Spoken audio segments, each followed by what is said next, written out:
रायबाग तालुक्यातील मोरब गावात अवैधरित्या हातभट्टीची दारू तयार करून विक्री करणाऱ्या ठिकाणी बुधवारी कुडची पोलिसांनी धाड टाकली।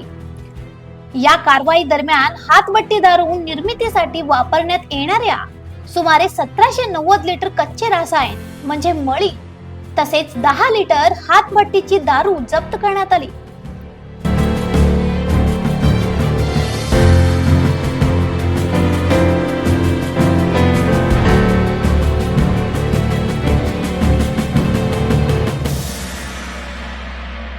याशिवाय दारू साठवण्यासाठी वापरले जाणारे मोठ्या प्रमाणातील बॅरेल्सही पोलिसांनी ताब्यात घेतले।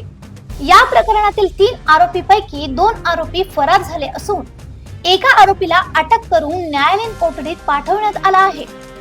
याबाबत कुडची पोलीस ठाण्यात गुन्हा दाखल करण्यात आला आहे। ही कारवाई वरिष्ठ अधिकाऱ्यांच्या मार्गदर्शनाखाली पीएसआय प्रीतम नायक यांच्या नेतृत्वाखाली करण्यात आली।